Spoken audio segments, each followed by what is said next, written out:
Raidetangon ulompi pää. 2 ylätukivartta taakse. Vasemmalle puolelle vetarin suojakumi. Tasauden vakaaja. Koiranluu taakse. 2 koiranluuta eteen. Vasemmalle puolelle ylätukivarsi, jossa on pallonivel. Ja 2 eteen, 2 alatukivartta.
Nyt me ollaan saatu asennettua vasen ylätukivarsi, jossa on pallonivel.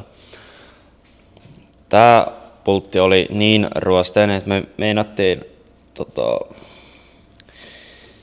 poikkaista se, mutta sitten se saatiin putsattua tarpeeksi. Käytännössä tässä on niinku tärkeintä saada niin tämä osumaan, ja tää on vaikeinta saada tuolta läpi. Tuolta noin pultti pää näkyy. Ja sitten seuraava pultti näkyy tuolla. Siellä näkyy se toinen pultti. Tämä vissiin joku vakauden tunnistin tai tämmönen, niin siinä meni tämä liittimen itse kiinnike rikki, niin se jouduttiin laittaa nippusi tällä kiinni, mutta se pysyy siinä ihan hyvin. Sitten seuraavana työnä meillä on ton tukivarren vaihto kokonaan. Ja se on tuolla alhaalla pallonivelellä kiinni, niin kuin pyörässä. Siinä on se, mutta siellä alhaalla on pultti. Ja sitten on vielä tosta reiästä otetaan toi tasauden vakaaja, pitää saada auki ja sekin pitää vaihtaa. Sitten vetarin suojakumi on tehtävänä. Ja sen jälkeen se voidaan siirtyä toiselle puolelle.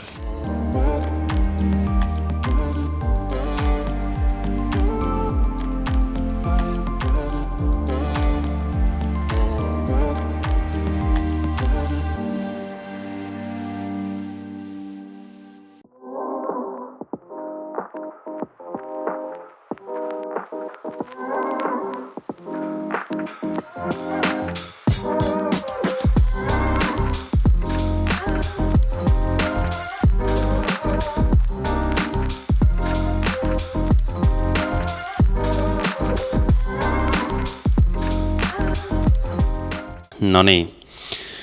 Elikkäs seuraavana työnä on saada tuo pultti pois, että saadaan tasauden vakaaja irti. Sitä ennen pitää saada noin 2 pulttia tuota pois, että saadaan jarrusatula pois. Sen jälkeen irrotetaan jarrulevy. Se on tolla pois. Sitten takana löytyy tosta kohin 1 ruuvi, tuolta noin 1 ruuvi ja about tosta noin 1 ruuvi. Et saadaan jarrukilpi pois. Sen jälkeen se on yllättävän helppo, että se saadaan vaan tohon noin työkalu ja sitten sitä kautta pois ja sitten takaa vaan joko rälläkällä poikki taikka sitten niinku samalla tyylillä. No niin. Nyt me ollaan saatu raidetangon pää pois, ei siis tasauden vakaaja pois.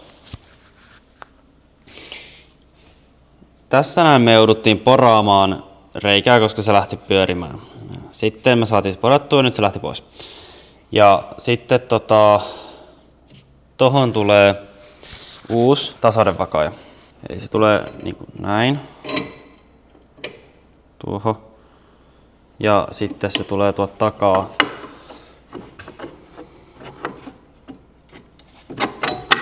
Tuohon noin ja noin. Sitten se näkyy tossa noin. Tuohon pitää ottaa työkalu mulle. Nää tähän tukemaan, että tuo saadaan pysymään siinä ja sitten kiristettyä ilman mitään ongelmia. Seuraavana olisi raidetangon pää. Elikkäs tohon laitettu nyt nesteet pari kertaa, otettu vähän multaa ja muuta kaikkea ihanaa roskaa siitä. Sen jälkeen pitäisi lähteä yllättävän herkästi. Sen jälkeen meillä on tämä etumpi alatukivarsi vaihdossa. Eli se on taas, se on niinku tuolla on yksi tuolla kulmassa ja toinen on sitten tuolla. Näkyy. Toiselle puolelle on vaihdettu jo. Nyt on tämä. Sen jälkeen enää kiristys ja takaisin kasaus.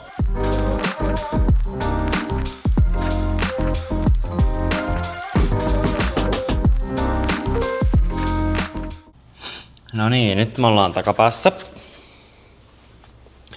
Eli takapään ylätukivarsi on tossa noin. Toi pultti kannattaa todellakin puhdistaa. Sitten me tuohon ylätukivarteen joudutaan ottaa tosta noin toi tasauden tunnistin pois. Se näkyy tuossa pikkupultilla 10 millisellä. Tohon noin tulee 8 millinen lenkkiavain. Sitten tossa voi ottaa koneella ihan tosta jarrun takaa. Niin se voi ottaa ihan koneella pidemmällä hylsyllä. Täällä on vissiin joku tasauden vakaajan. Teslassa on tämmötöt. Niin nää lähtee vaan ihan tosta noin pultti pois, mutteri pois, pultti ja sitten vähän tosta joutuu nostamaan, että tän saa sitten takas paikalle. Muuten se vaan lähtee niinku tippuu käytännössä, kun nuo pultit lähtee pois.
No niin, nytten meillä olisi vasen tasaudenvakaajan tanko vaihdossa. Tossa on alapultti ja sitten tuolla näkyy yläpultti. Toi on 5 millisellä kuusiokololla ja sitten nämä pultit on 15 millisellä. Nämä lähtee vaan auki silleen, että alhaalta vedetään, eli tuosta reiästä vedetään hylsy sisään, tai siis toi kuusiokolo sisään ja sitten hylsyllä räikkällä, taikka sitten tämmötteellä 15 millisen koolla. Tää on paras, koska tää istuu tohon hyvin, niin kuin olisi just tehtykin tohon. Niin sitten tällä vaan pyörittää ja sitten se vaan tohon pitää sitä paikoillaan, sitten se lähtee. Se on aika yksinkertainen.